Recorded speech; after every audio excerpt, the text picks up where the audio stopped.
নমস্কার, আমি দেবজ্যোতি। কলকাতা টিভির ডিজিটালে আপনাদের সকলকে স্বাগত জানাই। নতুন সরকার প্রতিষ্ঠা হয়েছে। 9 তারিখ মুখ্যমন্ত্রী হিসেবে শপথ নিয়েছেন শুভেন্দু অধিকারী। এখনও তৃণমূল কংগ্রেসের পক্ষ থেকে 80 জন বিধায়ক রয়েছেন।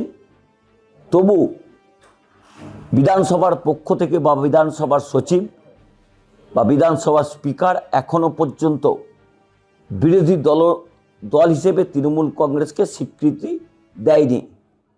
তা নিয়ে যথেষ্ট প্রশ্ন উঠেছে। কারণ তৃণমূল কংগ্রেসের পক্ষ থেকে সর্বভারতীয় সাধারণ সম্পাদক অভিষেক বন্দ্যোপাধ্যায় চিঠি দিয়েছিলেন যে তাদের দলনেতা হচ্ছেন শোভনদেব চট্টোপাধ্যায়।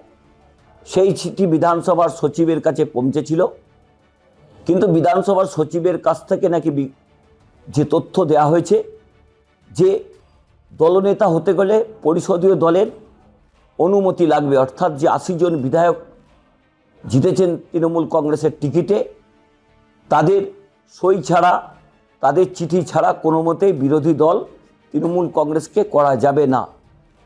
তা নিয়ে কিন্তু গত কয়েকদিন ধরে জটিলতা চলছিল। সেই চিঠি চালাচালির পর আজকে কিছুক্ষণ আগে বিধানসভার সচিব একটি সাংবাদিক সম্মেলন করেছিলেন। সেখানেও তিনি একই তথ্য দিয়েছিলেন যে অভিষেক বন্দ্যোপাধ্যায় অর্থাৎ তৃণমূল কংগ্রেসের সর্বভারতীয় সাধারণ সম্পাদক যে চিঠি দিয়েছিলেন, সেই চিঠির প্রেক্ষিতে কতজন বিধায়কের সঙ্গে তারা কথা বলেছিলেন, তারপর চিঠি দিয়েছিলেন, সেই প্রশ্ন বিধানসভার সচিব নাকি তুলেছেন। সেই জায়গাতে তৃণমূল কংগ্রেসের পক্ষ থেকে তীব্র আপত্তি করা হয়েছে। বহুদিন ধরে রাজনৈতিকভাবে পরিষদীয় রীতিনীতি জানেন শোভনদেব চট্টোপাধ্যায়। তিনি বিধানসভার যে রুল বুক রয়েছে সেই রুল বুক দেখিয়ে বলেছেন দলের নেতা চিঠি দিলেই তাকে বিরোধী দলনেতা করা যায়। সেই মতোই তিনি একটি আরটিআই করেছেন। 2016 সাল এবং 2021 সালে কিভাবে বিরোধী দলনেতা নমিনেট হয়েছে বা মনোনীত হয়েছে, এখনও সেই আরটিআই চিঠি আসেনি। সেই জায়গাতে জটিলতা চলছে বিরোধী দল নিয়ে। বিরোধী দলনেতা শোভনদেব চট্টোপাধ্যায়কে তৃণমূল কংগ্রেস নির্বাচিত করেছেন।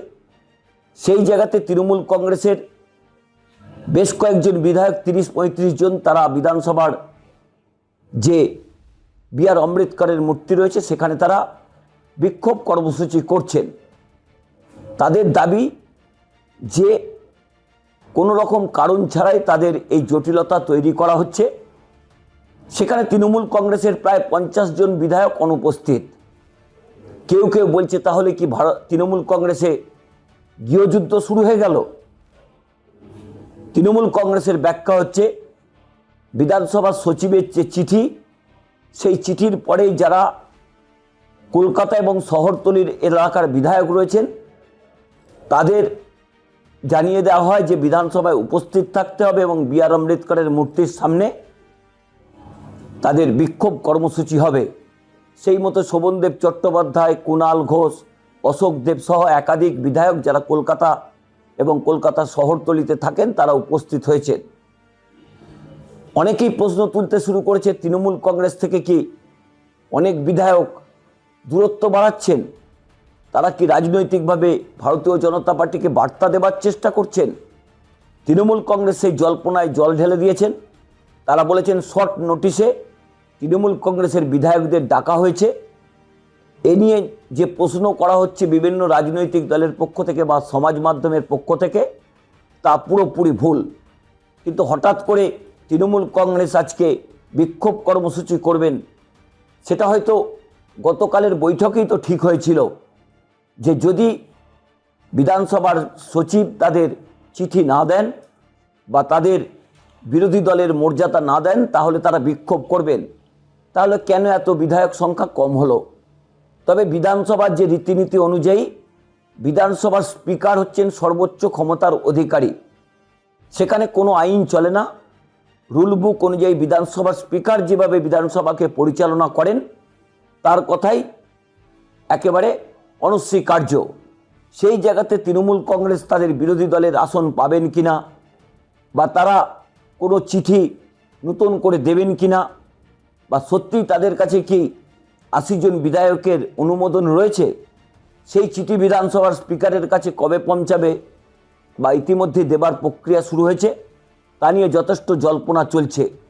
তবে কেউ কেউ বলতে শুরু করেছেন এই যে উপস্থিতি, সেই উপস্থিতি থেকে কি প্রমাণ হয় তৃণমূল কংগ্রেসের গৃহযুদ্ধ শুরু হয়েছে, নাকি তৃণমূল কংগ্রেসের যে ব্যাখ্যা শর্ট নোটিশে তারা এসেছেন তাই সংখ্যায় তারা কম রয়েছেন, তারা ঐক্যবদ্ধ, তারা জোটবদ্ধ। এই রকমই প্রত্যেকটি গুরুত্বপূর্ণ খবরের আপডেট পেতে কলকাতা টিভির পাশাপাশি কলকাতা টিভির ডিজিটালে চোখ রাখুন। কলকাতা টিভি, रात दिन 7 दिन। असेंबली में बाबा साहेब आम्बेडकर का स्टैचू के सामने हमारा legislative party under the leadership of opposition leader honourable Sovandeb Chatterjee, हम लोग यहाँ पर हमारा प्रोटेस्ट जो प्रोग्राम चल रहा है, इसका पहला है जी ये पोस्ट पोल वायलेंस जो चल रहा है, वो हमारा कई जो वर्कर है वो घर का बाहर है, उसका घर तोड़ दिया गया है और अभी नई तरह से 5 इयर्स पहले का केस जहां पर उनका नाम भी नहीं था, नई तरह से सब अरेस्ट हो रहा है। इसके खिलाफ ये जो हॉकर उच्छेद हो रहा है उसके खिलाफ हॉकर हटा रहा है, लेकिन कोई ऑल्टरनेटिव कोई व्यवस्था उसके लिए नहीं है। ये गरीब लोग कहां जाएगा, ये इसका खिलाफ। और ये जो हर धर्म का पूर्ण फुल जो अधिकार है उस धर्म का पालन करने का, तो ये राइट वो लोग नहीं मान रहा है, वो एंटी कॉन्स्टिट्यूशन वो बीएफ कर रहा है। इसके खिलाफ हम यहाँ पर प्रोटेस्ट कर्मसूची कर रहे हैं।